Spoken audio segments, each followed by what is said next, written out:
The current global issue of climate change presents serious implications for business and industry non-governmental organisations around the world. Despite this, however, these corporations, or bingos, are rampantly underrepresented in the global affairs and debates surrounding climate change. Bingos lack the global recognition of other non-governmental organisations, such as Greenpeace, yet hold an equal, if not greater, share of important and influential roles in the debate over climate change. Bingos are equal stakeholders in this global crisis and are also affected negatively by its consequences, through natural calamity, decreased productivity, and consequent loss of profits. Bingos possess a great deal of wealth across the globe, and thus a great deal of responsibility in a world dominated by this capitalist society. As a business, however, we have a social responsibility to ensure that demand is met with supply within a market. While we're completely aware and are understanding of the morality and ethics of business and industry, namely in regards to climate change, we aren't able to consider these as it would disintegrate our companies and hold the market hostage, as they say. For us to handicap ourselves by thinking about ethics and morality would ensure that other competitors without these moral values would take our place. And so we ask, whom is demanding this energy? Emissions could be significantly reduced if individual citizens attempted to reduce not only their energy use, but also the purchasing of items that aggravate climate change. And yet, our society is one of a free market enterprise. The only way it is possible to be sustainable in a free market enterprise is to meet the demands of our customers and clients. And so, until some sort of global consensus is met on the dangers of climate change, environmental stability and sustainability will always be second to the pressing issues of what car we must buy, what food we must eat, and what electrical items we must own. Bingos wish to level the playing field for global emissions in order to reduce these emissions overall.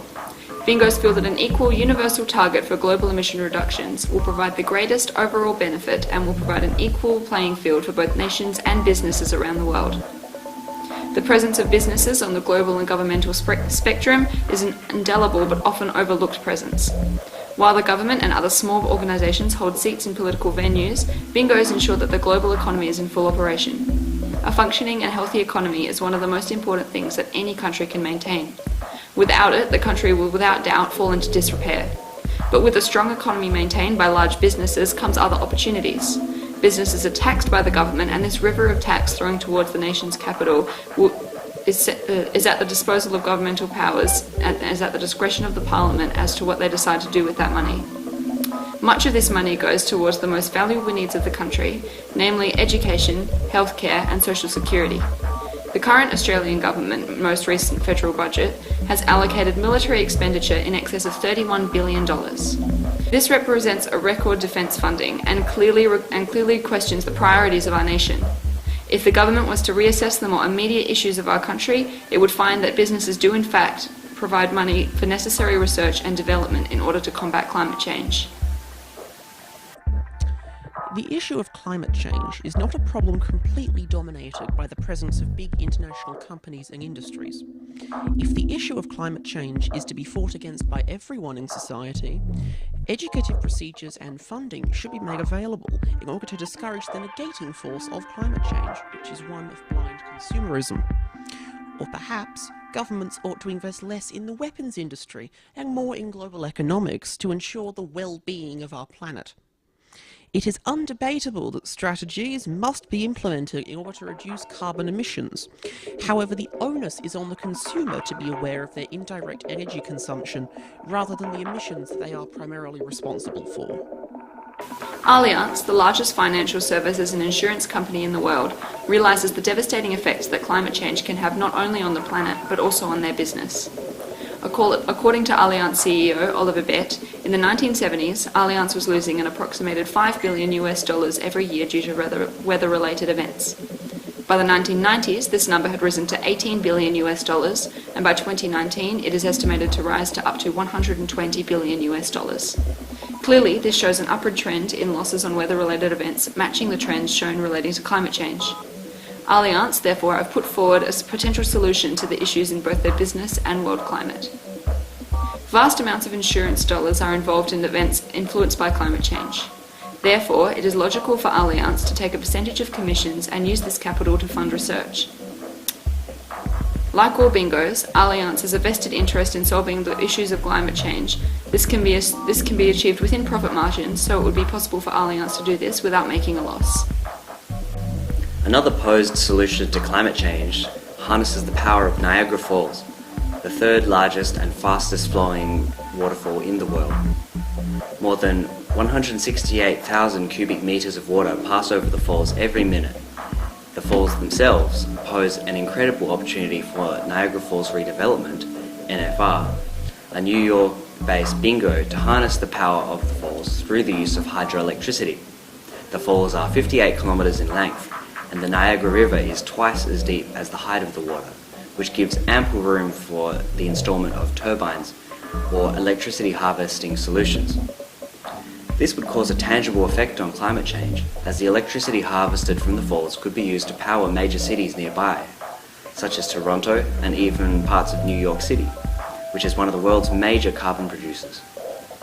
The harvesting of hydroelectricity and similar projects in the past have been highly successful, as exemplified by the Tongariro power scheme in New Zealand, which produces 1,350 gigawatt hours of electricity every year, and in turn produces 4% of New Zealand's power.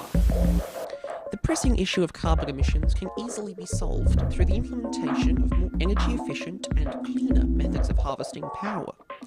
Nuclear conversion is and remains one of the safest and cleanest sources of energy known to mankind. Issues do arise in the proliferation and usage of this technology due to past incidents tarnishing its reputation. Despite this controversy, which was caused primarily because of events that were the result of improper safety and security procedures, its benefits cannot be dismissed. The possible positive outcomes of nuclear energy are tremendous and vastly and completely outweigh its perceived downsides. According to a 2013 study conducted by Karecha and Hansen from the National Aeronautics and Space Administration, NASA's Goddard Institute, nuclear power has prevented 1.84 million air pollution-related deaths and 64 gigatons of CO2 equivalent greenhouse gas emissions that would have resulted from fossil fuel burning. This is in addition to preventing an average of 76,000 deaths from air pollution each year since the turn of the millennium, indicating that nuclear energy remains a far less deadly method of electricity generation than the burning of fossil fuels. With this in mind, a tangible effort can be made towards dealing with climate change if leading resources and energy companies, like BHP Billiton, make an immediate policy shift towards utilising Australia's vast uranium reserves in the pursuit of nuclear energy. Now back to you, Hartley. Big international non-governmental organisations, despite their seeming unawareness of the implications of climate change, are in fact as deeply distressed about the issue of climate change as other parties involved in this debate, for it will drastically affect the economy and the well-being of a plethora of private companies. The antagonistic portrayal of big businesses around the globe ought not to be considered the main reason. They ought not to be considered the main reason of climate change. Rather, individuals should question their own responsibilities that must be undertaken in order to prevent climate change. Bingos not only wish to even out the differing levels of emissions around the globe in order to lower emissions overall and allow economies to develop, but they've also considered a great deal of stratagems to combat climate change. These include essential progressions to education, the implementation of clean energy sources such as nuclear or hydroelectric power, private research and development within the private sector, and case-specific power harvesting designs. Some of these solutions may appear to hinder the progression of governments in power. However, relatively small sacrifices are a necessity to ensure the protection of both society and our beloved, abused planet.